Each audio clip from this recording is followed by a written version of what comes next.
Let's talk about characters. And if we want to have much more of a direction with this video, we'll say, let's talk about the concept of male and female characters. So to clarify, everything that I'm saying in this video is going to be applicable to other characters, whether they're aliens or some other type of object, inanimate object or anthropomorphic, whatever it may be, but this applies to them as well. But I'm just using male and female characters, the concepts of those ideas, as a vehicle to explain this rather. Something that you as the author or the writer or even the audience itself should always remember about fiction is that the concept of a character is what it is, a concept, a philosophical concept.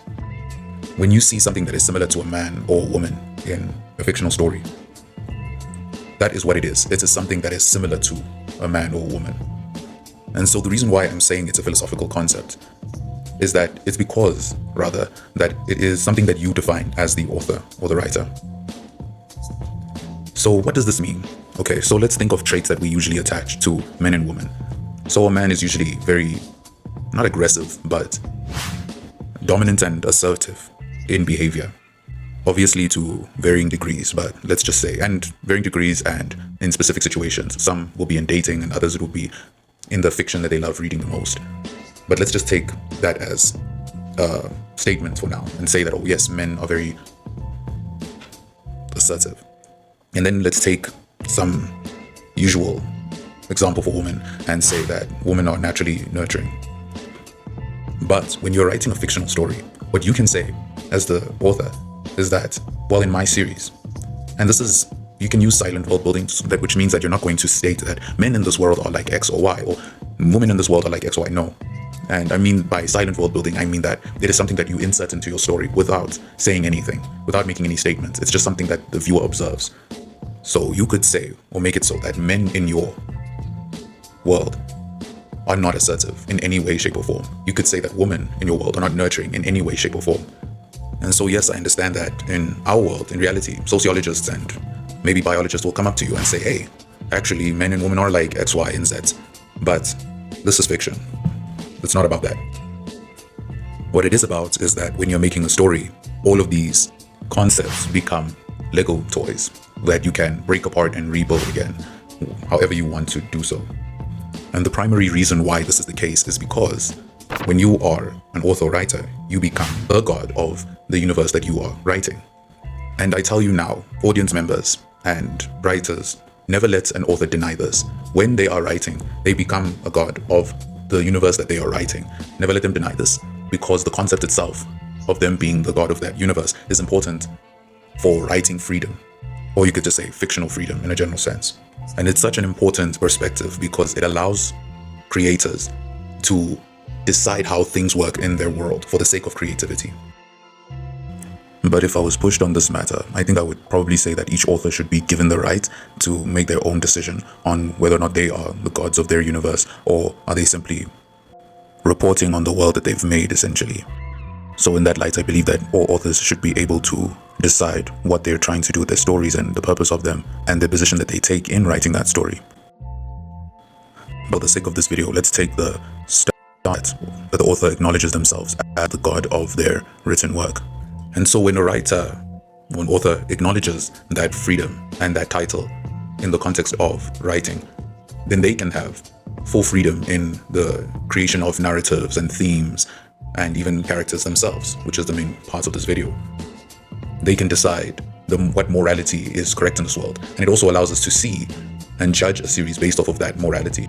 And an example of this morality thing that I'm talking about is the difference between Game of Thrones and Lord of the Rings, or rather A Song of Ice and Fire. But I'm just going to use a more popular name. So for Game of Thrones, rather, what we see is that certain honorability, being an honorable person, will get you killed in that world. But then in Lord of the Rings, it's something that won't get you killed. It's something that is of praise and is acknowledged. And so rather than seeing these two series as not necessarily criticisms of each other, the audience themselves gets to have their cake and eat it too, where these two series are totally different stories. And the morality, because the god decided in that world that this is what is good and this is what is bad. To be honorable I'm not saying that it's completely bad in the Song of Ice and Fire, but we'll say that it's more difficult to be honorable. And when it comes to Lord of the Rings, it's far more easier to be honorable and do the right thing to a certain degree. And so what we have is that, yes, you can have your cake and eat it too. You can enjoy both series and not try to connect them to some deeper truth in our reality. But we can simply acknowledge that they're both correct because they're both consistent writing-wise for their own worlds. They're consistent where being honorable does not always work out in the Song of Ice and Fire, but then in the Lord of the Rings, being honorable almost always works out. So I hope I was able to convey what I'm trying to say on a moral standpoint at least, or thematic.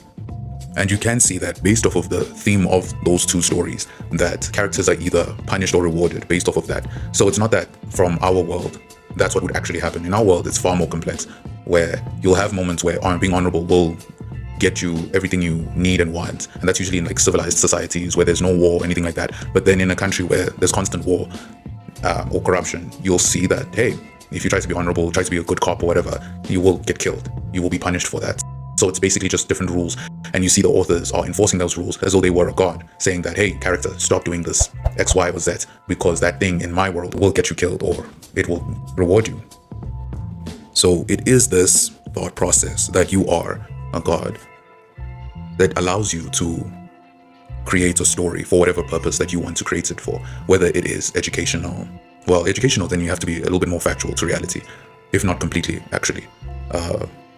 When you want to approach the others, then it's more lax. So you can create it for entertainment, conveying something that has happened whether in your past or simply just representing something else through your story. And so back to male and female characters, something that we should never do is buckle down to the concept of a bad or good male or female character, because what that does is force a creator to buckle down to this world and to what this world would consider a good or bad male or female character. And remember, this reverberates throughout both themes, also not both, rather themes and aliens and objects and animals or anthropomorphic stories. So this good-bad scenario is poisonous, creatively speaking. It tells us that a story should always be, and let me put emphasis on this, a fictitious story should always be a reflection of reality. And that is insanely restrictive to the medium of art in a general sense. In a story, or just art in general, you should be the one that is able to decide on these concepts and how it serves your story when we're talking about writing. It's important to internalize that ideas, and this could also go into for like manga or comics, drawings that look like men and women, that people can recognize as men or women, are not real men and women. Children, objects, or even animals. They are simply what they are, ideas and images that convey what you want creatively. And you should have this mindset, because when you start looking at characters or the themes in your story, you can say now, what should I do with this character? What type of story should I make? Instead of being forced to have decided facts about your characters, where you now have to say, this is a woman, and this is how women act, and no, listen, this is your story. You decide how people are in the story. If you want to be a parallel to our world, then you can do that. You can do research, you can do all that, and then write that story. But if you're not trying to do that, then don't do that. Don't restrict yourself like that. And remember that a character is whatever you want them to be. So if you want a character to only be some action meathead female character, then you do that. If you want them to only be the love interest, then you should do that. If that is what would fit the best in your story, and not just force you to include things into your story that would then, when everything is said and done, people take a step away from your story and say, hey, this actually doesn't make sense why this character was developed in a general sense. They were just supposed to just be the love interest. And then that would have served their purpose far more than this intricate ballet of stories and plot lines that now run through them. And you can do this because they are not real people. It would be foolishness to treat an idea as if it is a person. Not only is it foolish, but it's very dangerous. A very dangerous line that you are towing. Because the obvious logical conclusion of such a thought process would be that authors would start going to jail and having criminal prosecutions against them because of things they've done to ideas. And I don't believe anyone truly thinks that that makes any sense in the world, but let's not flirt with the idea in the first place. And hopefully with this line of thought, that the author is God, that we will then be able to shed our focus on the fact that a character is something, whether that something is a green alien who simply just looks like a human being and yet we have to accept that they're alien, or the fact that a male character is weak or a female character is strong and we're happy about that or we're angry about that. And we can then look at the stories and say, why is this the case? Why is the alien supposed to be called an alien and yet it only has green skin? And why is it that the male character is weak? Why is it that the female character is strong? And how does it serve the actual story itself? And through that, we will then be able to, hopefully we'll be able to see if it actually is good for the story, or does it hurt the story and make it a worse story, where it does maybe satisfy the audience and it's something the audience loves, but then when you actually look at the story, it's something that damages the story and creates a bad story when all is said and done. And we see this a lot today, where movies and shows, we have weak male characters or strong female characters or aliens that are supposed to be aliens, but they're just humanoids with orange or red skin or whatever. And then we can have people that can clap for the fact that, oh, this is a strong woman in a show, instead of wondering if it works for the show and what inconsistencies does it create, or what and how does it harm the writing or something like that. It's not about writing anymore. It's about how good it makes us feel as the audience. And the same could be said for the aliens or the weak man. Does it serve the story? Is this something that's consistent for this character in the world and makes it so that it's a good story, or is there reasons why they're like this? There's many ways to look at this, but then what we usually see is that there's no reason. It's just is how it is, and then it becomes bad writing because of that. And so I'm not saying that you cannot have these things, but it's just to say that we should be putting writing first and say that, yes, I'm going to have this thing, but it's going to make sense in the story. And so the summary for this video would be that authors should be free conceptually when they're writing a story with whatever they choose to do with characters, as long as the things they choose to do make sense in the story that they have made. And so with that said example that I just said, that an alien can look straight up like a human but with green skin, but won't be thrown the criticism that it doesn't look like a real alien. And it's despite us not, as human beings, us not knowing currently what aliens would actually look like. Yes, but it's just to say that the criticism should be now based off of if in that said story, the aliens looking that way is consistent with the world that has been written by the author. As of course, we must acknowledge that each story is trying to do something different, and each author is hoping for a different result with their stories. And of course, this logic being applied beyond just simply aliens, but as I've said in this video, even concepts like male or female can be put creatively on the table, as long as it is done to service the story and make it better. And so it's rambling time. So how do you feel about this topic in a general sense? For myself, when I've been reading so many other stories, I've noticed there's some stories where it was like a romantic story and it was an alien, so to speak. I say so to speak because sometimes it's not very clear. It's not clarified that it's an alien. Maybe it's like a monster sometimes, but then that monster doesn't look like a monster, and they look conventionally attractive with monster-like or alien-like features. Think of the Twi'leks in Star Wars. And I saw some criticism for that, and I didn't understand why that criticism made sense, because the story is an actual romance story, and so not every person who's going to be reading the story is xenophilic, I think it's called. It's not that we are attracted to true monsters and true aliens like E.T.